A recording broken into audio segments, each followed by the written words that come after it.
Hi, I'm Kristen with Eeks Office Solutions. Today I'm going to take you through some of the basic functions of your Ricoh copier. We're going to dive right in and try not to take too much of your time today. So we'll start at the home screen of the Ricoh copier.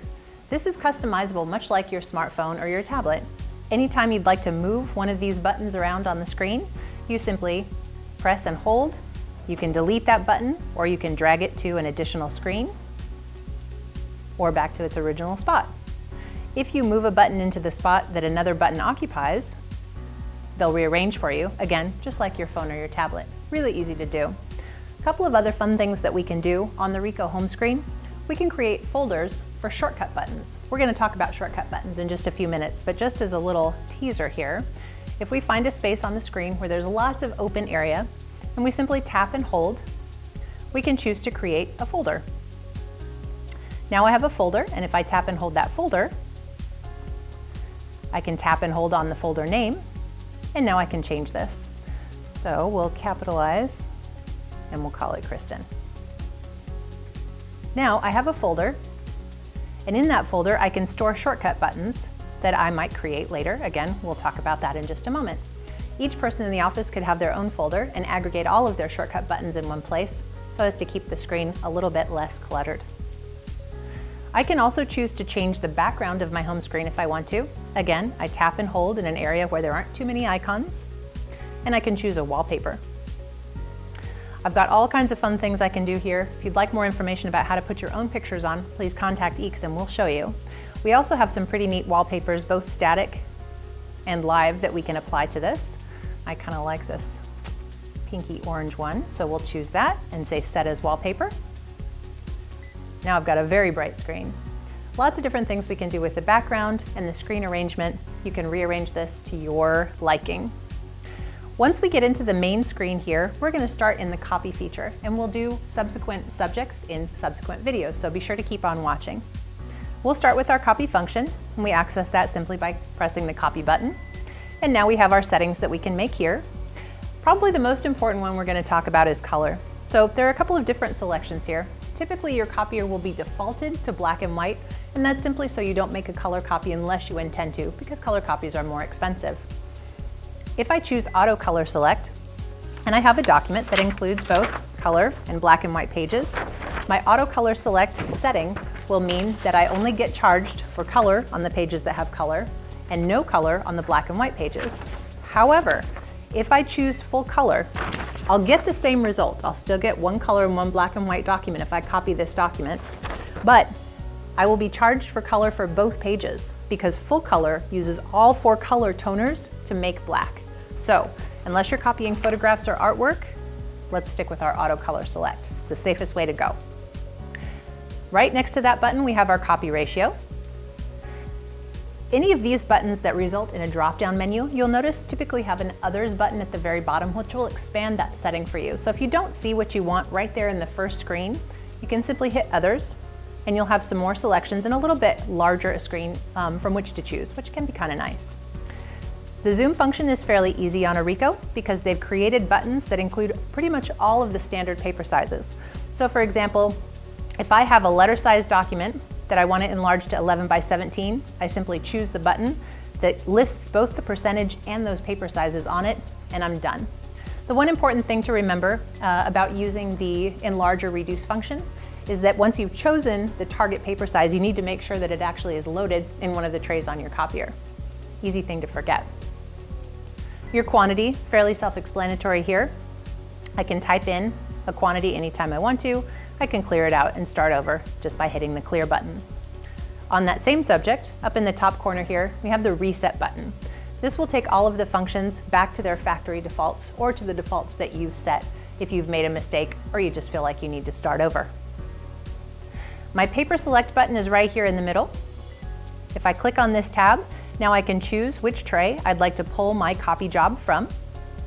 If I have, for example, a document that is 11 by 17 that I'm copying, and I only have one tray that has 11 by 17 paper in it, I don't need to choose my tray. I can just let the copier figure out which tray that document belongs on. In this instance, I actually have 2 trays that are set for 11 by 17, so I would need to select the one that was most appropriate for me. Down just below the paper selection, we've got some little shortcut buttons for our one-sided and two-sided settings. So a quick word about one-sided and two-sided. Let's go to our two-sided to two-sided setting. We're actually going to do that down here at the bottom. So these, as I said, are quick settings. Once you know how this function works, you can simply choose those settings from here. But if you come down here to the very bottom of the copy screen, we have our two-sided and combine button. This will give you a little bit more explanation as we go into the buttons. We're going to start with the two-sided button. And you'll notice here that we have two settings that we can specify. We have our original setting, which is the document that I'm copying, and we have our print setting or our output setting. That's what you're going to get when you choose Start on your copy job. Our original setting could be one-sided to one-sided. If we have two-sided that we want either as our copy or that we have as our original, we'll need to choose either open to right-left or open to top. So if I say that my original is open to left-right, that just means that my document is two-sided and it reads like a book. Both sides are oriented in the same direction.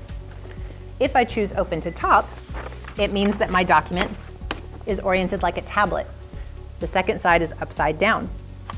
Notice that I can make a different setting for my output.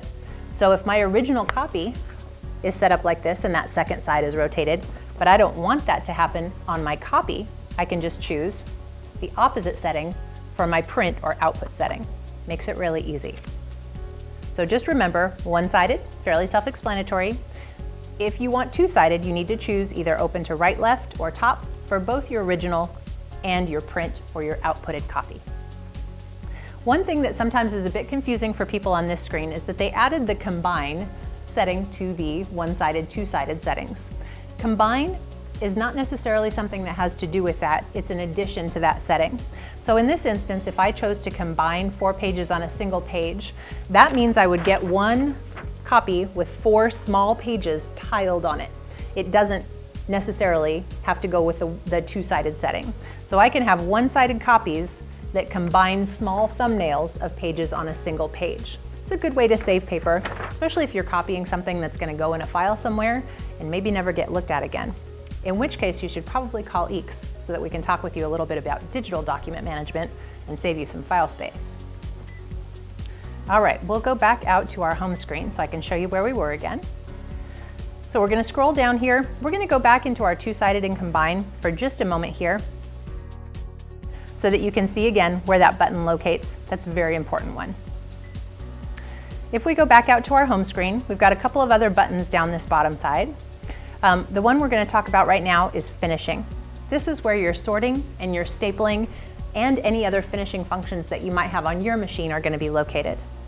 Sort stack is typically not a setting that you need to choose. Basically what this is going to do is if I take a stack of documents and I make multiple sets, so multiple copies of this, if I manually choose stack, then what I will get is all of page 1, all of page 2, all of page 3 is just stacked up together.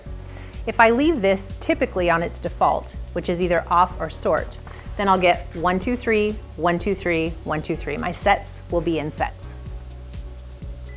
Again, if we have, whoops, sorry, I went too far. Let's come back to that one more time because I'd like to show you here. There's our staple function. And we can choose any number of staples that are applicable here. And you'll notice on your preview over to the side there, it's going to show you how your staple will look once it's finished. So now I have 2 staples on the left-hand side, and you can see by my preview that my document is going to be two-sided. All right, back to our home screen here. Let's go back once more. All right. Again, if you look on the side over here, we've got our handy little preview. This is showing you that this document is black and white. It's going to be printed two-sided. If you push the sample copy button, even if you have entered a larger quantity than 1, say you've entered 50, it will print you 1 sample that you can approve, and then it'll allow you a continue button so that you can finish that job. It's a nice way to make sure that your job is set up correctly before you make a bunch of unwanted copies.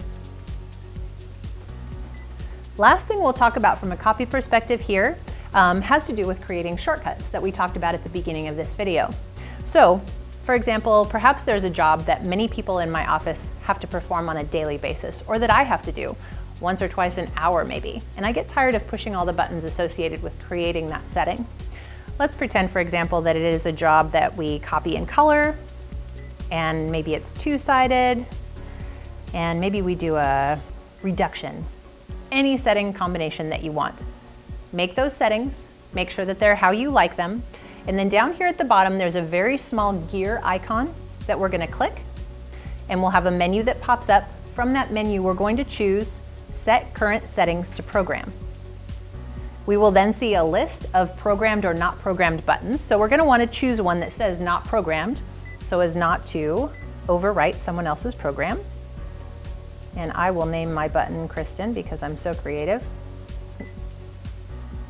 And now you'll notice that I have possibilities here. I can choose to place this on the home screen or not. We're going to go ahead and place it on the home screen so that I can show you what happens then when we want to put that into a folder that we've created. So now we have my Kristen's button that does auto color, two-sided to two-sided, and a reduction of 73%. If I go back to my home screen, I'll see my Kristen button show up in the first available spot. Again, remember that you can tap and hold and move this around if it's not in a place that you want it. But perhaps I'd like to put that in my Kristen folder so that I can create more settings for myself and again, avoid cluttering up the screen for other users. I'll simply tap and hold and I'll drag my newly created button over to this screen, and then we'll drop it right into our folder.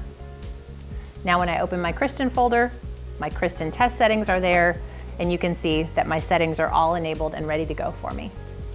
Makes it really easy when you have complex jobs that need to be set up on a regular basis. Go back to our home screen here. So again, that's a simple overview of our copy setting. Please keep in mind, if you have a copier contract with EECS, you have as much training as you'd like for the life of that contract. So we'll come back out and do training with you. If you'd like to explore some of these subjects in a little bit more depth, we're happy to do that with you. We can do that either in person or via webinar using the same technology we've utilized today. The Ricoh device makes this very simple. So please get in touch if we can help. We'll help in whatever way is most comfortable and safest for you in order to keep social distancing. Thanks for attending and have a great day.